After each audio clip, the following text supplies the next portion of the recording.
안녕하세요. 감동의 모든 것입니다. 저희는 해외 커뮤니티 레딧과 감동의 모든 것 공식 이메일로 제보받은 실제 사연을 바탕으로 재구성한 스토리를 전달해드립니다. 구독과 좋아요, 알림 설정은 영상 제작에 큰 힘이 됩니다. 영상 수익은 독거노인 및 불우이웃에게 전액 기부되니 끝까지 시청 부탁드립니다. 그럼 본격적인 이야기 시작하겠습니다. 대한민국의 수도 서울에 있는 지하철역 엘리베이터. 지하철 엘리베이터의 문 앞에 선 외국인 여성이 엘리베이터의 탑승을 기다리고 있습니다. 곧이어 엘리베이터의 문이 열렸으나 어째서인지 입 주변과 얼굴이 검게 튀어나온 이 여성은 자신의 눈을 믿을 수 없다는 듯 엘리베이터 안에 타고 있는 한국인들의 시선을 피하고만 있는데요. 여성은 죄인이 된 듯 자신의 얼굴을 가리고 몸둘 바를 모르고 있습니다. 그런데 바로 그 순간 여성은 자신의 혀를 부여잡고는 바닥에 주저앉아 주위에 도움을 요청하고 마는데요. 과연 특이한 외모를 가진 이 여성에게는 도대체 무슨 일이 있었던 것일까요? 안녕하세요. 저는 현재 대한민국의 울산에서 살고 있는 이탈리아가 고향인 여자 제니트라고 합니다. 보통 저희 친구들은 대부분 한국이라는 아름다운 나라는 경험해 보지도 못한 채 이탈리아에서의 삶을 고집하며 살아가고 있기 때문에 친구들 사이에서는 유일하게 한국에서 살고 있는 저희 인생이 늘 화제거리의 중심인데요. 특히 이탈리아에 있을 때부터 다소 특이한 직업을 가졌다는 이유 때문에 수만 명의 사람들과 소통하며 지내온 저는 지금은 그러한 수만 명의 사람들에게 제가 살고 있는 한국에서의 삶을 직접 공유하고 한국의 진짜 모습을 알리기 위해 매일매일 SNS를 이용하며 바쁜 삶을 살고 있습니다. 제가 울산광역시에서의 삶을 정착하고 또 고집하게 된 이유에는 그저 단순히 한국이라는 나라가 좋아서 그런 것도 있겠지만 그것보다 더욱 중요하고 저에게 더 큰 목적은 바로 한국이라는 나라에 존재하는 한국인들 때문입니다. 저는 이탈리아에서도 제가 태어난 고향인 로마의 홍보대사를 담당하던 로마 지자체 직원이었는데요.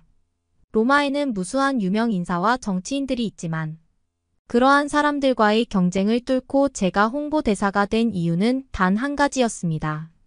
바로 한국어를 비롯하여 4개 국어 이상을 할 줄 알았던 것은 물론 제가 가지고 있던 SNS 계정들과 로마 상인들을 전체적으로 관리하는 역할을 하시던 부모님의 도움을 받아 로마의 홍보대사 10명 중 1명에 기적적으로 선택될 수 있었죠.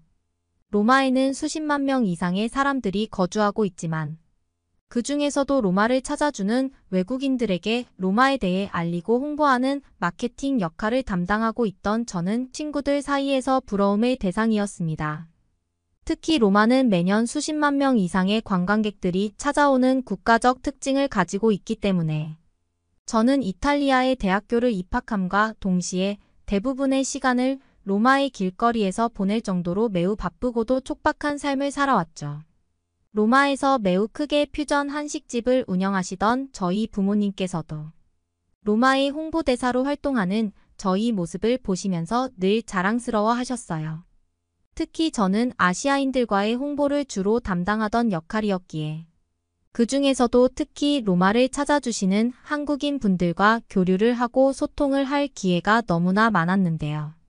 로마 길거리 한쪽에서 퓨전 한식집을 운영하시던 부모님께서는 이미 어렸을 때부터 자신의 동업자인 한국인 아저씨와 아주머니들을 집으로 초대했던 적이 많았고 저는 그럴 때마다 자연스럽게 한국 어르신분들에게 한국어는 물론 한국의 생활 방식이나 한국인들 사이에 지켜야 할 에티켓 같은 것들을 배워나가면서 어린 나이일 때부터 한국의 문화에 익숙해지기 시작했죠.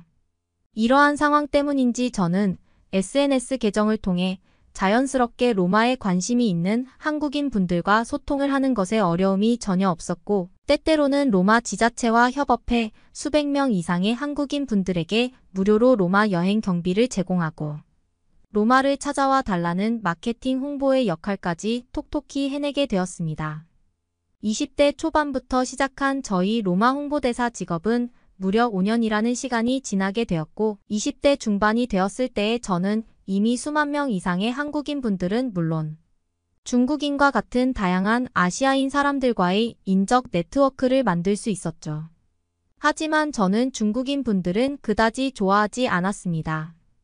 제가 매년 진행하는 무료 경기 로마 체험 이벤트를 진행할 때마다 중국인 분들께서는 자신이 왜 당첨이 되지 않은 것인지 100자 이내로 메시지를 전송하라는 진상짓을 하시거나 지금 당장 제가 있는 로마로 직접 찾아갈 테니 무료 여행 이벤트에 자신을 당첨시켜 달라는 등 도대체가 이해할 수 없는 무리한 조건들을 저에게 내걸며 저를 압박했기 때문이죠.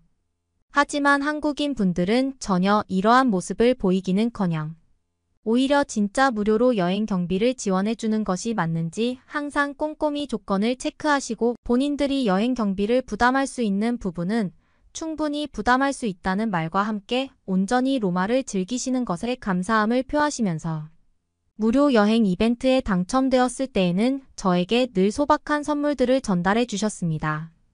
저는 그 중에서도 특히 몇몇 분의 한국인 분들과 실제로 친해질 수 있었고 오랜 기간 연락을 주고받으며 서로가 사는 나라에서의 삶을 직접 공유하며 친구가 될 수 있었죠. 특히 한국에서 휠체어를 타며 생활하고 있다는 현기 씨는 저에게는 늘 강한 삶의 의지와 동기부여를 각인시켜주는 고마운 분이셨습니다. 제가 종종 힘든 일이 있거나 우울한 일이 있을 때마다 귀신같이 먼저 연락이 오시던 현기 씨는 자신은 휠체어를 타는 삶을 살고 있지만 현재 한국에서 살아가는 것에 너무나 만족하고 있고 자신이 할 수 있는 부분에서 온 힘을 다해서 살아가는 것에 늘 즐거움을 느끼고 있다는 조언을 해주시면서 저를 응원해 주시는 현규 씨의 모습은 어떤 호감도 생길 정도로 다정한 한국인 친구 그 자체였어요. 그런데 어느 날 저의 혀에 조금씩 이상한 덩어리 같은 것들이 생겨나기 시작하며 제 삶은 송두리째 뒤틀리기 시작했어요. 처음에는 그저 피곤해서 발생하는 혓바늘과 관련된 증상이라고 생각했으나 점점 시간이 지날수록 혓바늘이 진정되기는커녕 크기가 더 커지고 색깔도 더 진한 색으로 변해가면서 마치 하나의 종양처럼 발전하게 되었죠. 크기가 커질수록 저희 혀에 전달되는 고통도 기하급수적으로 증가하기 시작했고 그때쯤 저는 혀에 난 덩어리 같은 것의 심각성을 느끼고 로마에 있는 한 병원에서 정밀 검사를 받게 되었습니다. 검사 결과는 설암, 즉 혀에 발생하는 암이라는 진단과 함께 수천 개의 모세혈관이 모이는 혀에 발생하는 암답게 아무래도 예후가 좋지 않을 것 같다는 말씀을 이어가시던 로마의 의사분께서는 혀는 절제 수술도 불가능한 부위라. 지금의 상황으로서는 그저 간단한 치료제들로 몸의 컨디션을 조절할 수밖에 없다는 절망적인 말을 해주셨어요. 의사분의 진단을 받고 병원의 거울을 본 순간 엄청나게 크기가 커진 저희 설암은 혀를 넘어볼까지 번져나가 제 얼굴은 도저히 정상적인 얼굴이라고는 볼 수 없는 지경으로 변해 있었죠. 병원에서도 갑자기 발생하는 설암의 특성상 정확한 원인은 파악하기 힘들다는 말과 함께 음식물을 섭취하는 것이 힘들면 의료용 빨대는 제공해 줄 수 있으나 그 이상의 치료 방법이나 안정 방법은 없다는 어처구니없는 말로 치료를 종료하시더군요.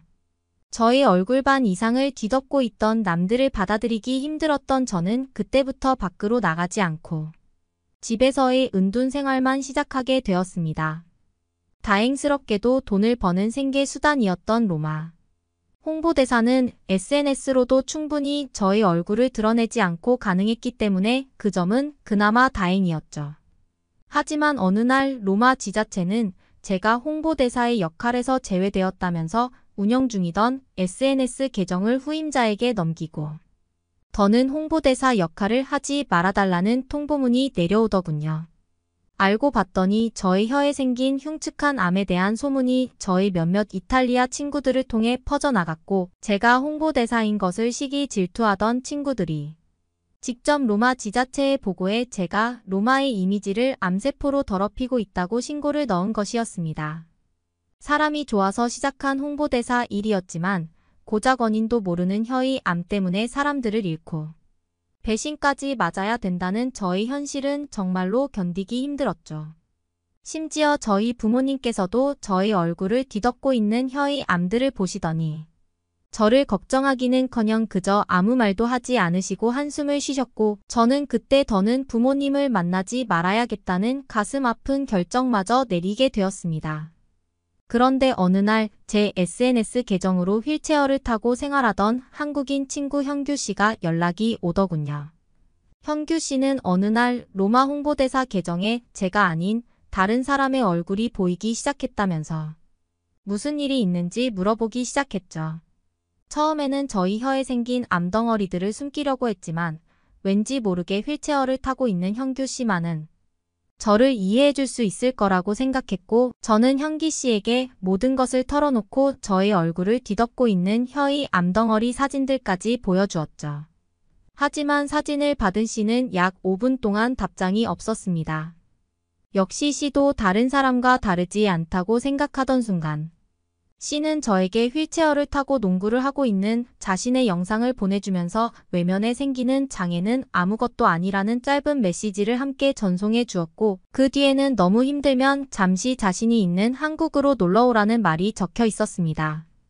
그 메시지를 본 순간 저는 깊은 고민에 빠졌고 어차피 치료하지도 못할 혀의 암덩어리들이라면 현규 씨의 말처럼 있는 그대로의 나를 받아들이고 내가 하고 싶은 것을 하고 살아야겠다는 의지가 어느 정도 생기더군요. 그리고 약 한 개월 뒤 저는 30일 이상의 한국 여행을 준비하고 떠나게 되었습니다.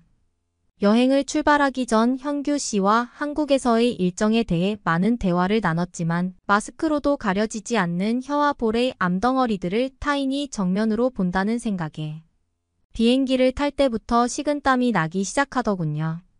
한국에 도착하고 난 뒤 현규 씨와의 약속 장소인 강남역으로 가기 위해 저는 인생에서 처음으로 한국의 지하철을 타고 이동하기로 하고 길을 걸어가던 중이었습니다. 인터넷상으로는 한국을 많이 탐구하기도 하고 보아왔었지만 제 눈앞에 펼쳐진 한국은 실제 사진이나 영상으로 보던 것보다 더욱 깨끗하고 아름다운 나라였죠.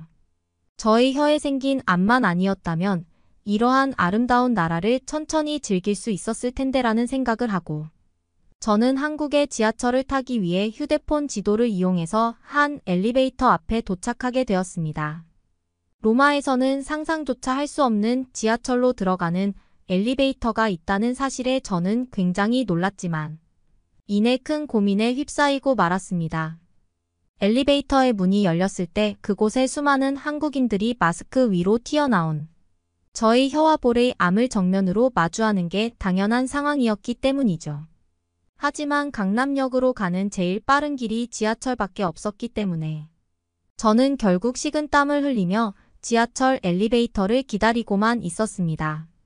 얼마나 기다렸을까라는 생각이 들 때쯤 엘리베이터의 문이 열리게 되었고 엘리베이터 내부에는 이미 수많은 한국인 아저씨와 아주머니 그리고 학생들이 있었죠. 그런데 엘리베이터에 있던 수많은 한국인들은 저를 쳐다보기는커녕 엘리베이터 밖으로 나와 빠른 걸음으로 사라지기 바쁘더군요. 그 누구도 저희 외모를 신경 쓰지 않았고 로마에서의 이탈리아인들처럼 저를 피해 가지도 않았습니다.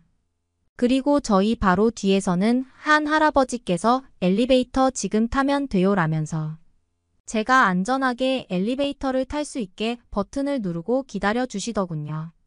로마에서는 느낄 수 없는 무언가, 알 수 없는 따뜻함에 저는 가슴이 뜨거워지고 말았습니다. 그리고 엘리베이터를 타려던 순간 그 안에서 휠체어를 탄 채 저를 기다리고 있던 현기 씨를 마주할 수 있었죠. 휠체어에 타고 있어 저의 시야에 보이지 않던 현규 씨는 혹시나 제가 길을 잃을까봐 마중을 나온 것이라면서 한국에서는 그 누구도 저의 혀에 생긴 암에 대해 손가락질하지 않을 거라며 마음을 풀고 안심하라는 말을 해주었어요. 현규 씨는 저에게 방금 저의 시야에 휠체어를 탄 자신이 보이지 않았던 것처럼 모든 사람들이 저를 먼저 알아봐주고 인정할 수는 없겠지만 한국에서만큼은 그러한 일로 차별을 받지는 않을 거라며 그러한 사실은 휠체어를 탄 장애인인 자신이 제일 잘 알고 있다면서 저의 손을 꼭 잡아주었죠. 그리고 현규 씨는 저에게 명함을 하나 건네주었고 그곳에는 피부과 전문의 담당이라는 현규 씨의 이름이 적혀 있었습니다. 알고 봤더니 현규 씨는 서울의 한 대학병원에서 휠체어를 탄 피부과 의사로 유명한 사람이었죠. 현규 씨는 저를 보면서 정밀 검사를 해주고 싶어서 저에게 용기를 주고 한국에 오게 만든 것이었다면서 저희 혀에 생긴 암을 치료해주겠다는 말을 해주었습니다. 현규 씨와 함께 다양한 의사분들과 정밀 검사를 받은 저는 혀에 생긴 암에 대한 치료법으로 로마에 있던 의사분의 진단과는 달리 너무 튀어나온 부위는 충분한 성형시술을 통해 제거할 수 있을 것 같다는 답변을 받았고 곧바로 긴급 수술에 들어가게 되었죠. 다른 의사분들과 함께 직접 수술에 참여한 현기 씨는 모든 것이 괜찮아질 거라면서 저를 안심시켜 주었죠. 역시 한국의 의료기술은 정말 대단했던 것일까요? 수술에서 깨어나 저희 얼굴을 처음 거울로 본 순간 말도 안 되는 상황에 너무 놀랄 수밖에 없었습니다. 얼굴에 반을 덮는 것도 모자라 튀어나와 있던 혀와 볼의 암세포들은 대부분이 제거되어 평평한 상태를 유지하고 있었고 색깔도 많이 옅어져 있었기 때문이죠. 현규 씨는 저에게 수술이 상당히 잘 진행되었다면서 앞으로 몇 번의 수술을 더 거듭하면 아마 정상적인 피부 색깔로 충분히 돌아올 것이라면서 저에게 수술비는 선물이라는 말을 해주더군요. 그리고 약 1년 뒤 저는 한국의 울산이라는 도시에서 현규 씨와 함께 완전히 정착한 삶을 살아가고 있습니다. 가치관도 나이도 그리고 서로가 가진 장애의 상황도 비슷했던 저와 현규 씨는 서로에게 강한 끌림을 느꼈고 소박한 결혼식을 올리게 되었죠. 저의 부모님께서는 결혼식에 참석하지 않았지만 현규 씨만 제 옆에 있다면 저는 온전히 저로 존재하는 삶을 살 수 있을 것 같은 용기가 생겼습니다. 현규 씨가 보내준 하나의 영상이 저에게 용기를 심어주어 한국으로 올 수 있게 해준 것 같아서 너무나 감사하다는 생각이 드는 요즘입니다. 저는 에콰도르 출신의 뚜레라고 합니다. 지금은 한국에서 너무나 만족스러운 시간을 보내고 있지만 한때 중국에서 살아야 했던 4년이라는 시간을 떠올려 보면 어떻게 제가 그곳에 4년이나 있을 수 있었는지 신기하기도 하고 제 스스로가 대견하다는 생각마저 드는데요. 제가 어떻게 중국을 떠날 수 있었고 중국을 떠나면서 목격하게 된 중국인들의 이중성과 그리고 중국인들이 그렇게나 안 좋게 말하던 한국이라는 곳의 실체는 어땠는지 말씀드려볼까 합니다. 비록 제가 중국에서 대학을 다녀야 했지만 이것은 사실 운이 좋은 경우에 해당했습니다. 에콰도르는 이미 오래전부터 높은 실업률을 보여주고 있었고 에콰도르에서 의미 없는 대학에 진학하는 것보다 하루라도 빠르게 자신이 먹고 살 것을 찾아야 하는 상황인데 저는 이모가 중국에서 사업을 하고 있었기 때문에 중국의 대학에도 진학할 수 있는 대안이 있었던 것이죠. 에콰도르에서 이것저것 사업을 하다가 결국 사업이 커져서 중국의 공장까지 짓게 된 이모는 마침 중국에 체류하고 계셨습니다. 아마도 제가 중학생 때부터 중국으로 가셨던 것 같아요. 이모가 항상 하던 말이 있었는데요. 에콰도르처럼 작은 나라에서 돈 벌어먹기 어려우니 반드시 국제적인 감각과 시각을 키워야 한다며 다른 나라 언어도 많이 공부하고 다른 나라에서 돈벌이를 할 생각도 꼭 하라면서 말이죠. 저도 그런 말들에 동의하는 편이었는데요. 다만 그 대상이 중국일 줄은 몰랐어요. 지금 생각해보면 처음부터 한국이었다면 얼마나 좋았을까 싶네요. 하지만 이모는 지금 사업이 잘 될 때이고 중국으로만 오면 대학교까지 다 보내줄 수 있다며 이모가 이렇게 여력이 되니까 기회를 주는 것이니 무조건 오라는 이야기를 했어요. 저희 부모님도 그렇고 저도 그렇고 평소에도 국제적인 감각을 키워야 한다는 말에 크게 동의하고 있던 상황이었지만 제가 뭐 다른 나라로 유학 갈 형편도 아니었고 이모가 주는 기회를 잡는 것이 최선의 선택으로 보였습니다. 그렇지 않고 에콰도르에서 어중간한 대학을 졸업하고 어중간하게 실업자가 되느니 차라리 중국에서 대학을 나오면 경쟁력이라도 생기게 되고 혹시라도 또 중국에서 사업을 크게 해서 에콰도르의 평범한 직장인이 1년 열심히 일해야 벌 수 있는 돈을 중국에서는 한 달 만에 벌 수도 있으니까요. 물론 사업이 매우 잘 되었을 때 이야기지만요. 그리고 이렇게 생각하게 된 배경에는 당시 중국이 미래에 매우 경쟁력 있는 국가로 성장하지 않을까 하는 기대감도 있었기 때문이에요. 그렇게 저는 기회 자체가 매우 적은 에콰도르 땅을 떠나기로 마음먹었고 그때부터 중국 대학 진학을 목표로 준비를 해서 중국 대학에 진학하게 되었습니다. 이모가 생활비나 학비까지 대주시며 저는 나름대로 좋은 기회를 잡은 셈이었죠. 게다가 언어적인 능력이 다른 사람보다 좋았는지 중국어 습득을 하는데도 크게 어렵다고 느끼지 않아서 무난하게 중국의 대학에 다닐 수 있었습니다. 사실 중국은 입학 조건이 그다지 까다롭지도 않았다는 것도 있었겠죠. 그렇게 중국에서 생활이 시작되고 자연스럽게 중국인 친구들도 사귀게 되었고요. 하지만 막상 중국에 체류하며 중국에서 교육을 받게 된 저는 중국에서 그다지 좋지 않은 것들도 많이 봐야만 했습니다. 중국이 예전에 비해서 많은 경제적인 성장을 이루어냈고 미국을 따라잡겠다는 포부를 가진 나라인데 아직도 중국은 너무나도 극심한 빈부 격차를 보이고 있었습니다. 정상적인 아파트에 생활하는 사람이 있는 반면 많이 노후화되고 벽이 일부가 무너져 내린 집에 살고 있는 사람들도 있었습니다. 그러면서 조금 충격적인 모습도 보게 되었습니다. 중국에서는 집안의 재력이 얼마냐에 따라 끼리끼리 어울려서 다니는 문화가 있었는데요. 비슷한 수준을 가진 집안의 자녀들끼리 공감대를 형성하고 대화를 해도 잘 통하는 그런 것들이 있기 때문이었죠. 하지만 중국에서는 너무나 극심한 빈부 격차를 보여주고 있었기 때문에 제가 다니는 대학에서 이런 것들에 의한 차별 같은 게 존재한다고 느껴졌어요. 제가 다니는 학교가 굉장히 공부를 잘해야 들어올 수 있는 학교가 아니었기 때문에 공부를 잘하는 가난한 집안의 학생들도 장학금을 받으면서 이 학교를 다니고 있었거든요. 오히려 아예 공부를 잘하는 대학이었다면 중국의 상류층 자녀들만 그 대학을 다녔겠지만 제가 다니는 곳은 정말 어중간한 대학이라서 그런지 학생들 간의 빈부 격차가 눈에 보일 정도였고 때문에 중국의 빈부 격차가 보여주는 계층이 나뉘어 있는 모습을 많이 보기도 했습니다. 그래도 저는 중국에서 학교를 다녀야 하는 입장이라서 친중국적인 생각을 가져야만 했는데요.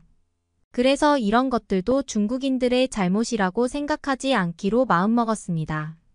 똑같은 대화를 하더라도 대화 수준이 통하고 잠시 스트레스를 풀어놓을 때에도 부잣집 자녀들은 돈을 써가면서 놀지만 그렇지 않은 집안의 자녀들은 그럴 수 없으니까 말이죠.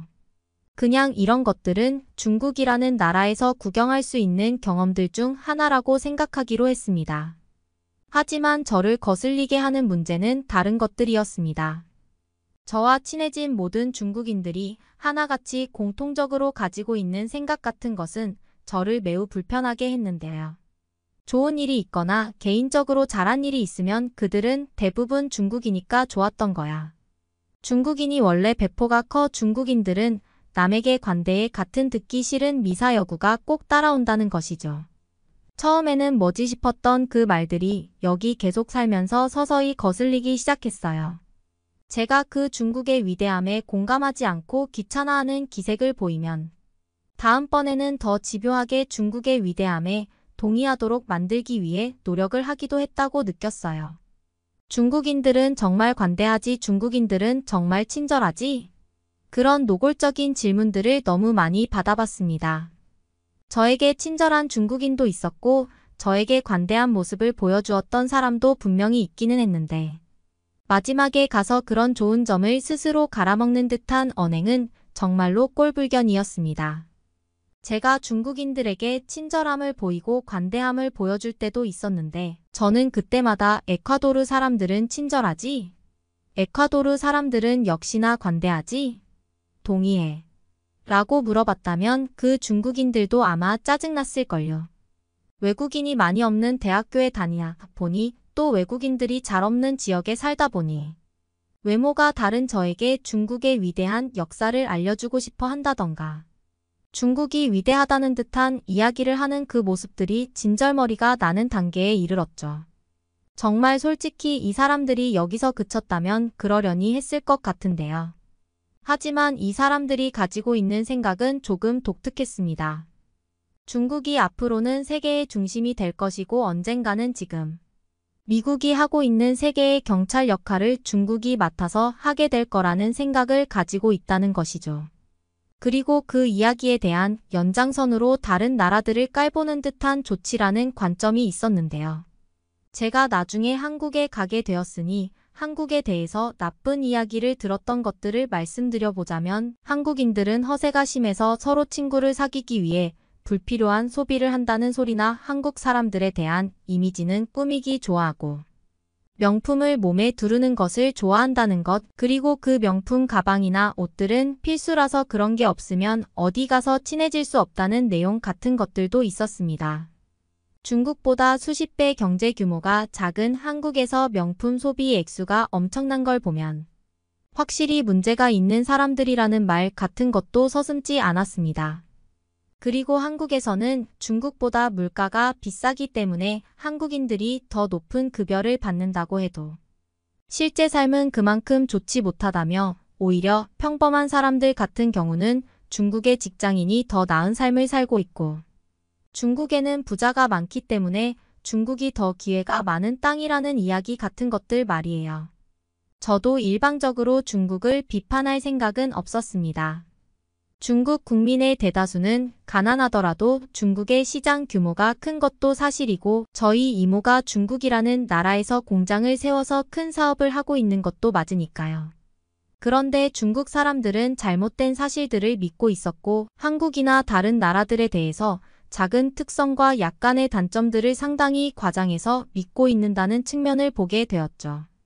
그래서 결국에는 중국에 대해서 비판적인 생각을 가지게 되었죠.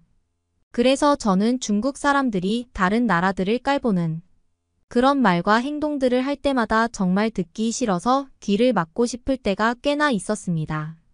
사실 에콰도르도 작은 나라이고 세계 경제에 별 도움이 못 되는 나라인데 제가 없는 자리에서 에콰도르 욕을 했을 것도 분명했을 테고요.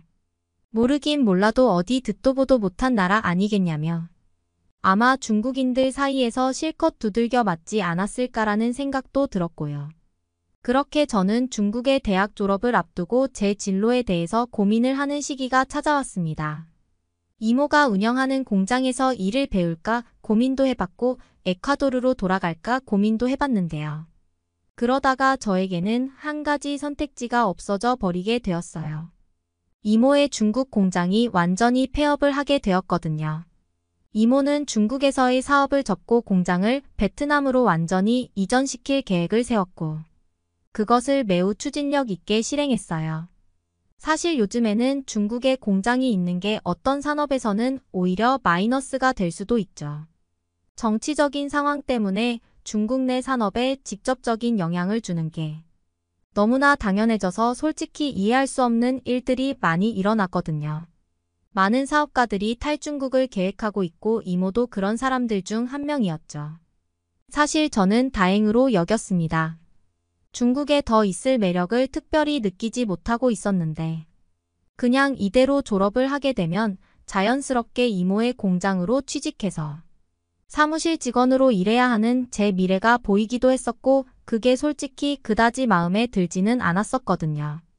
하지만 이모는 중국에서 사업 철수를 결정했고 이모는 저에게 베트남으로는 따라오지 말라며 중국에서 일자리를 알아보던지 에콰도르로 돌아가던지 알아서 진로를 결정하라고 말씀하셨고 중국어를 배워놨으니 에콰도르에 돌아간다고 해도 다른 사람들보다 기회가 더 많을 거라는 조언도 해주었죠. 틀린 말은 아니었지만 저는 이것도 별로 마음에 들지 않았습니다. 에콰도르는 작은 나라이고 에콰도르로 돌아가봤자 제가 배운 중국어를 써먹어봐야 얼마나 잘 쓰겠냐 싶었거든요. 큰 무대로 나가고 싶었습니다. 마침 이모는 또 한 가지 구미가 당기는 말씀도 해주셨는데요. 전 세계에 거래 안 해본 나라가 손에 꼽고 당연히 다른 좋은 나라들에도 사업상 인맥이 충분히 있으니 원한다면 제3의 다른 나라의 취업도 가능한 도와주겠다는 말씀 말이죠. 그렇다고 취업을 보장한다는 것은 아니고 소개 정도만 해줄 수 있다며 말이죠. 마침 한국 시장에도 제품을 보내고 있던 이모에게 한국으로 자리를 알아봐 줄 수 있냐고 부탁했습니다. 이모는 흔쾌히 알아봐 주겠다고 했지만 한국어는 필수였죠. 그렇게 저는 졸업 전 마지막 학기에 모든 일과를 다 제쳐두고 하루 종일 한국어 공부에 매진해야 했습니다. 다행스러운 것은 한국어가 어렵기는 했지만 언어를 습득하는 머리가 저에게는 있었나 봐요. 생각보다 금방 배울 수 있었고 무엇보다도 소개받은 일자리는 그 한국 회사에서 중국인들을 상대로 업무를 하는 것이라서 고도의 한국어 실력을 요구받지는 않기도 했고요. 지금 제가 갈 수 있는 딱 알맞은 일자리였거든요. 중국 속담에 큰 물에 사는 물고기가 더 커지는 법이라는 말이 있는데 한국이 저에게는 큰 물이라고 생각했어요. 한국에 취업하는 게 확정이 난 것도 아니고 저에게는 새로운 도전일 뿐이었지만 학교에서는 졸업과 동시에 제가 한국으로 가는 게 예정이 되어 있다고 소문이 나버렸습니다. 중국인 친구들은 한국으로 간다는 저에게 한국에 대한 이상한 소리를 할까 봐 말을 아끼고 있었는데 오히려 제 생각은 완전히 틀렸다는 것을 알게 되었습니다. 제가 한국에 가는 것으로 알고 있는 중국인 학생들은 저에게 부럽다는 이야기를 하기 시작했어요. 그러면서 그제서야 한국 사람들은 정말 그렇게 멋지고 잘생겼다는데 한국 남자들이랑 친해지고 인맥도 넓어지면 한국 남자를 소개 좀 시켜달라는 등 한국어 공부는 잘하고 있냐며 나도 한국어를 공부해서 한국어를 좀 할 줄 안다는 등 솔직한 속마음을 털어놓기 시작했거든요. 그러면서 자기도 한국으로 취직하고 싶다며 나중에 꼭 기회가 있으면 소개를 해달라는 말을 하는 친구도 있었어요. 알고 보니 많은 중국인들은 한국을 싫어하는 게 아니라 그냥 한국이라는 나라를 부러워하며 질투하고 있는 마음이 있던 것이었어요. 그냥 한국을 내려치던 말들이 어쩌면 악의 없이 이들의 그냥 문화였을지도 모른다고 생각했어요. 조금만 더 깊게 생각해보면 요즘 중국의 젊은이들 사이에서 한국은 좋은 곳이라는 사실을 깨우치는 사람도 많이 있고 한국에 대해서 동경을 가지고 있는 사람도 많은 것들이 사실이니까요. 당연히 아직도 한국을 어디 후진국 중으로 생각하는 사람도 있지만요. 하지만 그런 사람들에게도 한국으로 갈 수 있는 기회가 있다고 하면 그 사람들도 아마 한국행 기회를 잡지 않을까요? 객관적으로 봐도 한국이 중국보다 뒤처질 것은 없으니까요. 저는 그렇게 중국 사람들 중 상당수는 한국을 동경하고 있다는 진짜 속마음을 확인한 채 중국을 떠나 한국으로 가게 되었습니다. 정말 한국어를 배우기 위해 피나는 노력을 했고 정당하게 면접을 보고 실력으로 입사를 한 것입니다. 드디어 선진국에 살아볼 수 있는 기회가 저에게도 주어진 것이죠. 한국에서의 생활을 시작하면서 저는 큰 기대감에 부풀었습니다. 일단 작은 방 한 칸짜리 월세를 계약해서 입주도 했고요. 지어진 지 얼마 안 된 깨끗한 집은 아니었지만 겉 외관과 다르게 내부는 상당히 깔끔했으며 중국의 지저분하고 끈적이는 느낌의 원룸과는 차원이 다른 수준이었죠. 이것만으로도 벌써 쾌적한 기분이 들었습니다. 그리고 너무나 쉽게 중국의 길거리에서 마주쳐야 했던 거지들의 모습을 한국에서는 볼 수 없었습니다. 물론 어딘가에는 있겠지만 그 수가 너무 적어서 길에서 만나기 힘든 것이죠. 그냥 도시미관 자체가 중국과 많이 다르게 쾌적했습니다. 도로에 지저분한 전봇대들도 없었으며 얽히고 설킨 꼴배기 싫었던 전선 뭉치들이 하늘을 가리고 있지 않으니 언제든지 고개를 들면 전선에 방해 없이 하늘을 바라볼 수 있다는 것도 장점이겠네요. 한국에서는 전선들을 대부분 지하에 매설했다고 하니 이런 것부터 중국과 다른데 어째서 중국 사람들은 한국을 우습게 생각하고 만만하게 보는 것인지 이해할 수가 없었습니다. 그들이 한국에 와보지 않았기 때문에 그런 말들을 하는 것이라고 생각하기로 했습니다. 중국이 더 우월하다고 생각하며 말하던 중국인들의 얼굴을 떠올릴 때면 기분이 썩 좋지 않았고요. 하루빨리 그런 것들을 제 머릿속에서 지워야겠죠. 그리고 제가 만난 한국인들은 자격지심이 없었어요. 이유 없이 중국을 욕하지도 않았어요. 어디에서나 한국인들은 친절했고 호의를 베풀어도 생색을 내지도 않았습니다. 그냥 한국 사람들하고 있으면 마음이 편했고 늘 서로를 존중하는 느낌을 받았습니다. 한국 사람들에게서 풍겨나는 분위기나 여유 자체가 달랐습니다. 한국 생활에서 저는 너무나 편안한 감정이 들었고요. 업무를 하는 데 있어서도 한국에서는 대부분 매뉴얼이 있었습니다. 세심한 것까지 신경 써서 일을 하면 되어서 크게 어렵지도 않았는데요. 중국에서 제가 방학 때 사회 경험한답시고 중국의 회사에 나가서 실습을 해본 적도 있는데요. 당연히 무급이었고 그냥 중국을 배운다는 생각으로 했던 일이지만 이렇게 한국처럼 정해진 절차가 명확하지 않았고 뭔가 깔끔하게 일을 하지도 않았고요. 인구 파워가 한국보다 아주 강력한 중국이라는 나라가 왜 한국을 따라잡지 못하고 있는지 그때 학생 때의 경험과 지금 한국에서 일하면서 느끼는 경험을 통해서 바로 알게 되기도 했고요. 저는 제가 본 한국과 중국의 차이점들을 알리고 싶었습니다. 그래서 종종 한국의 좋은 점들을 촬영해서 중국어로 말하며 틱톡에 영상을 올리고는 합니다. 아직도 정말로 중국이 한국보다 더 나은 곳이라고 생각하는 사람이 존재하기 때문이에요. 그리고 틱톡에 영상을 올리면서 생각보다 많은 중국인들이 한국이 더 좋은 것을 알고 있는 듯 했어요. 중국이 최고라는 생각을 이제는 지우자 발전하기 위해서는 현실을 알아야 한다는 댓글들도 많이 달리고 그런 댓글들이 가장 공감수가 많기도 하고요. 뭐 매일같이 좋은 댓글들만 달리는 것은 아니에요. 늘 악플에 시달리고 저를 협박하는 메시지가 오기도 하지만 그런 것들을 보면서 그냥 코웃음 치며 웃어 넘길 뿐이에요.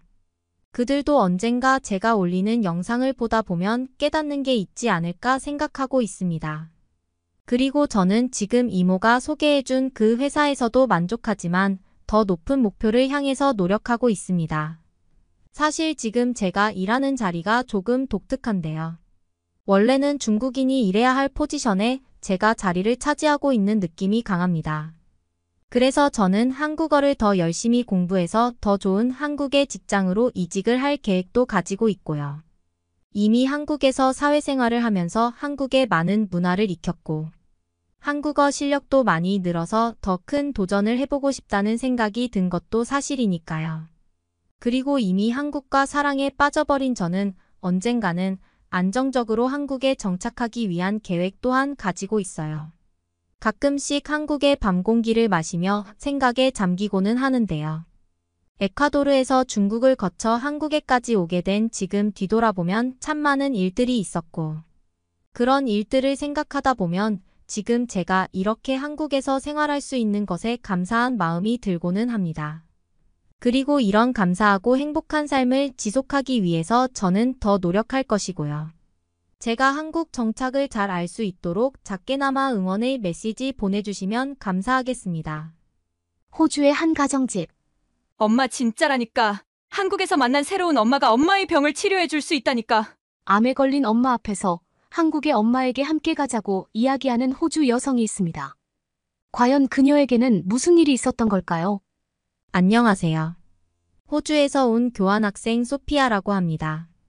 사람들이 다른 나라로 여행을 가거나 정착을 하는 가장 큰 이유는 모국에서 경험해보지 못한 것을 깨닫거나 잊지 못할 추억이 있기 때문인 것 같아요.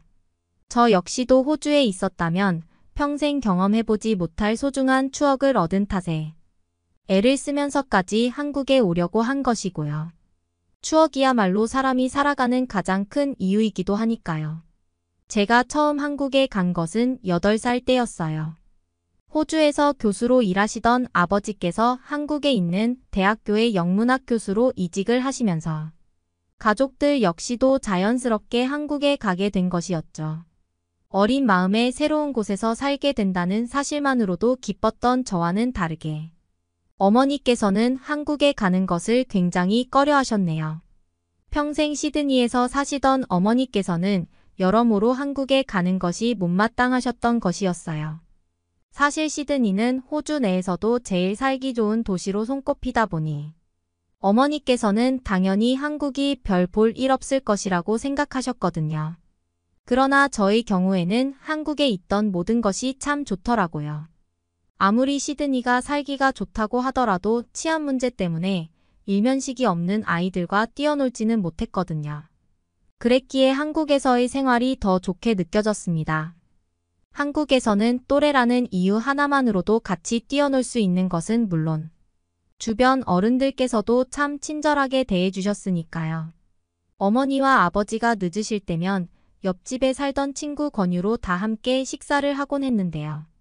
가족이 아님에도 허물없이 같이 밥을 먹고 이야기를 공유하며 음식을 주고받는 것이 참 인상 깊더군요.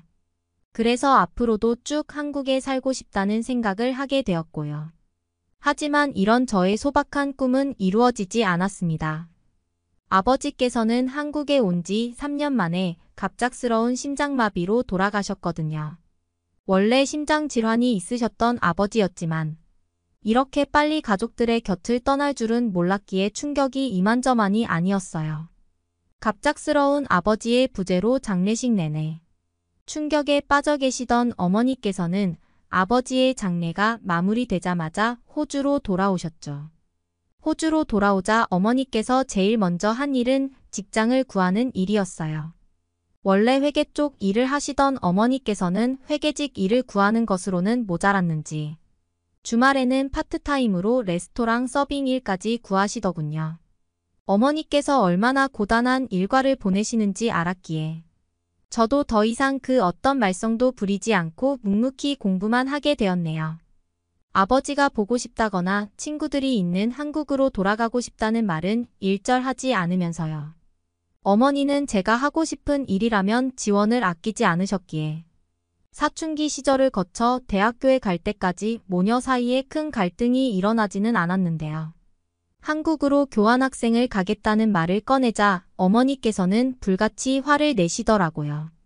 생활 수준이 호주에 비해 한참이나 모자란 곳에 뭐하러 돈까지 들이면서 가냐고요. 돌이켜보면 어머니께서는 아버지가 돌아가신 것을 기점으로 한국에 대해 안 좋은 감정을 가지고 있으신 것 같았어요. 한국에 관한 프로그램이 나오면 채널을 돌려버리는 것은 물론 한국에 관한 이야기가 나올 때마다 인상을 찌푸리기 일쑤였으니까요. 사실 아버지가 한국에 계실 때는 정규직 교수가 되기 위해 밤낮을 가리지 않고 논문을 작성하고 수업 준비를 하셨거든요. 어머니의 눈에는 그것이 경쟁에서 이기기 위해 독하게 올라가는 한국인들 사이에서 살아남기 위해 아버지께서 괜한 고생을 한다고 생각한 모양이었어요. 정작 아버지께서는 논문을 쓰는 것도 수업 준비를 하는 것도 자신이 즐거워서 하신 건데 말이에요. 한국에 대해 부정적인 감정을 가지고 계신 어머니와 다르게 저는 기회만 된다면 한국으로 돌아가고 싶었어요. 그러나 제가 아무리 말씀을 드려도 어머니께서는 여전히 아버지께서 무리를 하며 일을 하신 것이 다 한국인 동료들 때문이라 믿으셨기에 여전히 제가 한국에 가는 것을 허락해 주지 않으셨어요. 그래서 어쩔 수 없이 모든 준비는 어머니에게는 비밀로 한 채로 진행을 하게 되었죠. 어머니가 반대를 한다고 해서 한국 가는 것을 포기할 수는 없는 일이잖아요. 교환학생을 가기 위해 필요한 서류를 준비하고 비행기 값을 모으기 위해 아르바이트를 하며 시간을 보내다 보니 눈 깜짝할 사이에 한 달이란 시간이 지나가 있더군요.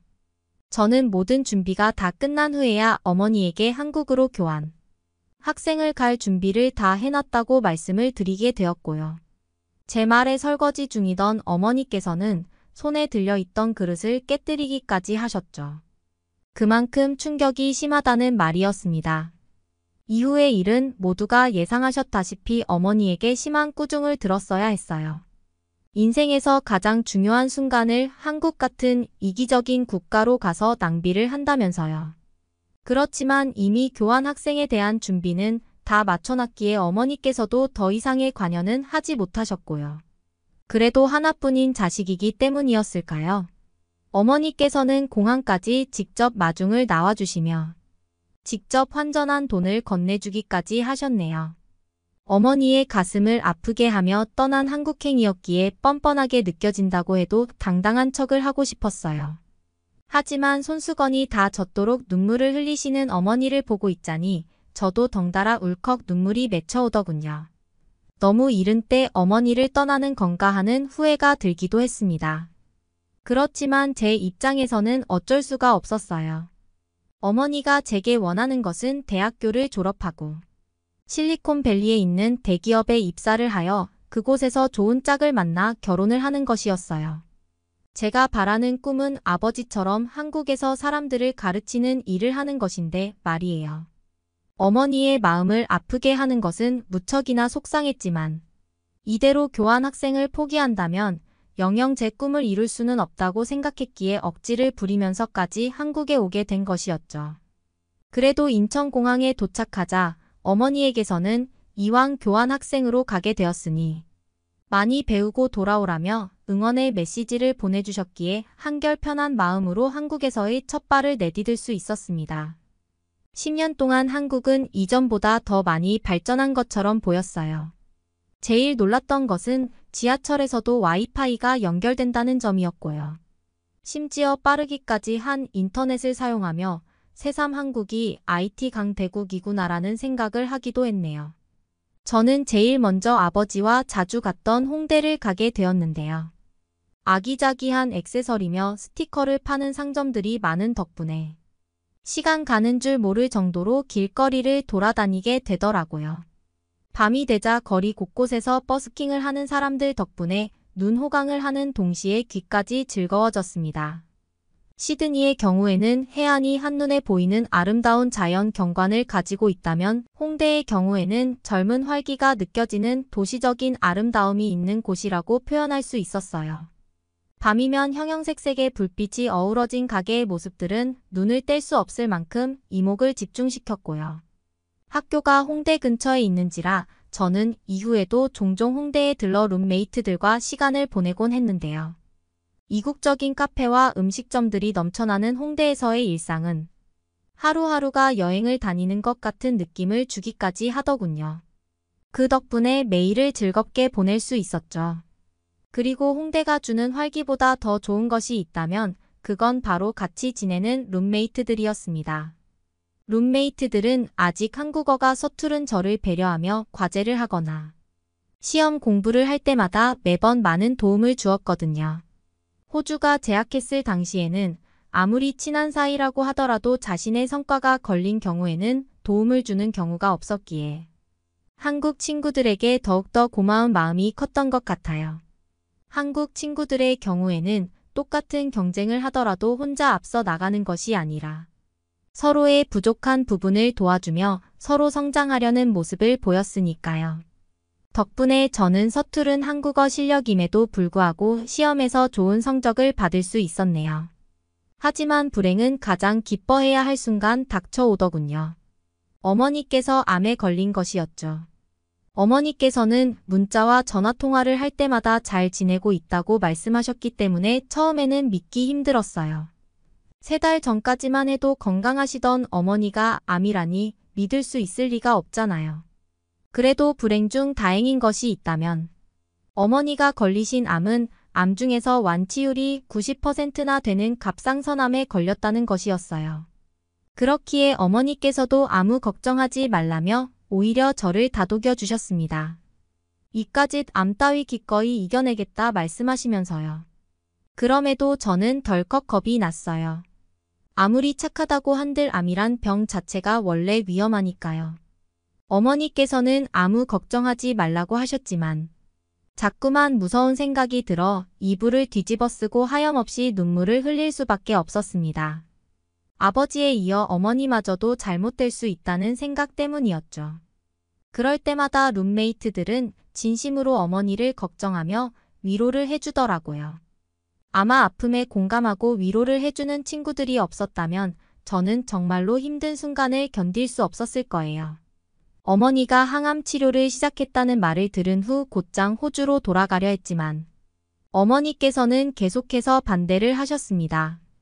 와봤자 걸림돌이 될 뿐더러 교환학생 생활을 잘 마치고 오는 것이 제일 큰 도움이 된다고요. 그러면서 다시 시드니에 돌아왔을 때는 건강하게 완치를 해 있을 거라며 장난스레 말씀하기도 하셨어요. 아픈 와중에도 걱정을 할까 웃어넘기는 어머니의 목소리를 듣고 있자니 고개가 저절로 떨어뜨려지며 그동안 내가 참 어머니에게 무심하고 못된 딸이었구나라는 것을 깨닫게 되더군요. 하지만 문자와 전화를 통해 어머니에게 마음을 표현하기에는 차마 용기가 나지 않았기에 저는 메일을 통해 어머니에게 구구절절하게 제 마음을 써내려가기 시작했습니다. 제가 얼마나 어머니를 사랑하는지와 지난날의 행동에 대한 반성 같은 것으로요. 어머니 역시도 평소에 자신의 마음을 솔직하게 드러내지 못하셨기에 답장이 왔을 거라고는 전혀 생각하지 못했는데요. 학교 수업을 마치고 와보니 어머니께 답장이 와 있더라고요. 그리고 메일의 내용을 확인하고는 한 번 더 놀랄 수밖에 없었어요. 제가 메일을 보낸 사람은 어머니가 아닌 생판 모르는 남이었거든요. 어머니가 아닌 다른 사람에게 낯간지러운 편지를 보냈다는 생각에 창피하고 민망하기도 했지만 정성스레 보내주신 답장을 읽자 스스로도 깨닫지 못하는 사이에 불안했던 마음이 진정되었네요. 답장에는 어머니가 저를 얼마나 어여쁘게 여길지와 이 사실을 어머니가 알게 된다면 무척이나 힘이 될 거라는 내용이 적혀 있었으니까요. 일면식도 없는 사람이 보낸 답장이었지만 진심이 담긴 내용의 답장은 저의 불안을 잠재워줄 뿐 아니라 마음을 따뜻하게 데워주었고 잘못 보낸 메일로 이어진 인연은 이날 이후로 쭉 이어지게 되었죠. 메일에 답장을 해주신 분께서는 저와 동갑인 딸아이가 있다고 말씀해 주셨어요. 이 때문에 제가 보낸 메일을 그냥 지나칠 수 없었던 거고요. 아주머니께서는 딸의 마음이 궁금할 때면 저에게 메일을 보내셨습니다. 저는 어머니가 걱정될 때면 아주머니에게 메일을 보냈고요. 비록 얼굴 한번 제대로 본 적 없는 사이였지만 2개월 동안 주고받은 메일이 쌓여가며 아주머니와는 친밀감이 느껴지더군요. 그래서 학교 축제에 그 한국인 아주머니를 초대하기까지 한 것이었어요.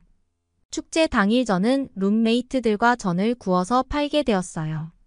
저는 어렸을 적 아버지와 즐겨 먹던 한국 음식 중 가장 좋아하는 음식이었거든요.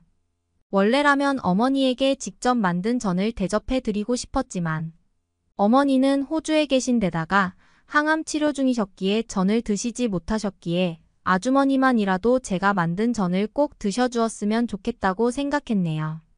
마음이 어려운 순간 힘이 돼준 아주머니에게 직접 만든 음식을 꼭 대접하고 싶은 마음이 컸으니까요.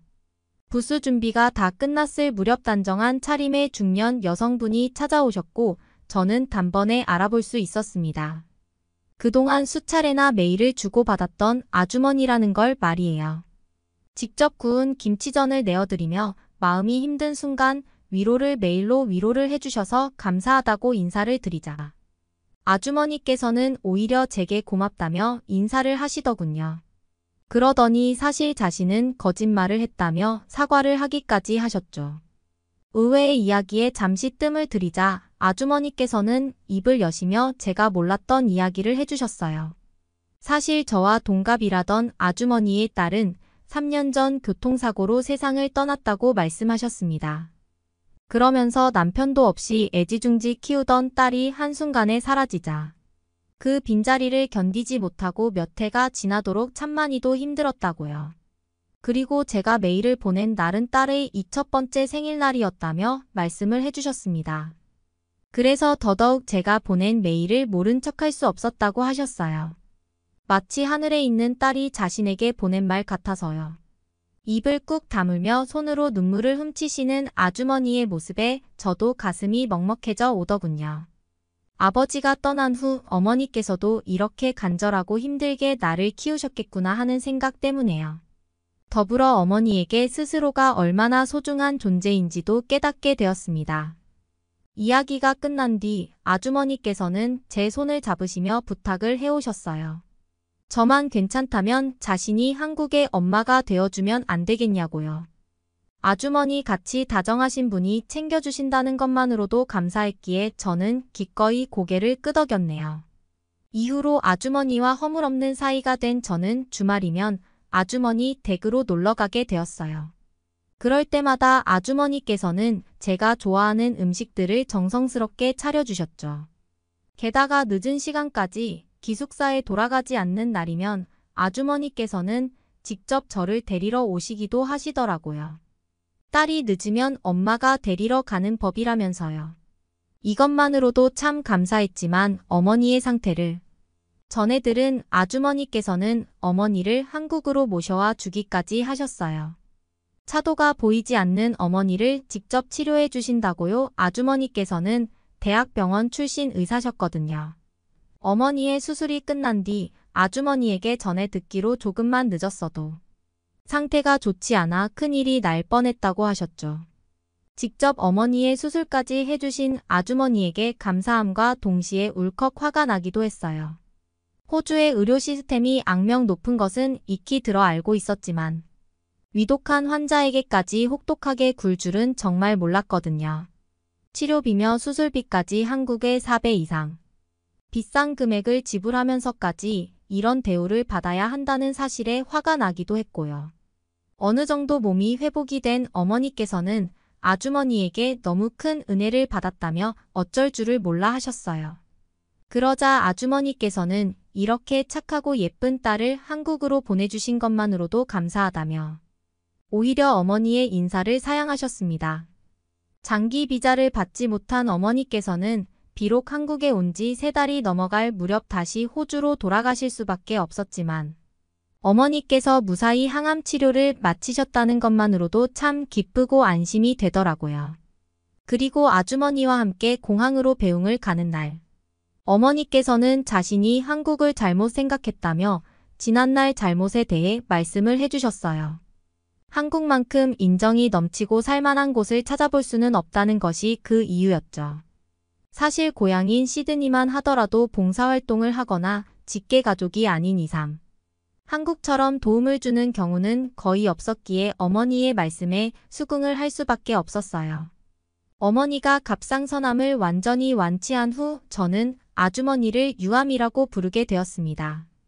한국 생활에 잘 적응할 수 있도록 도움을 주며 호주에 계신 어머니의 수술까지 맡아주신 아주머니는 가족이나 다름없었으니까요.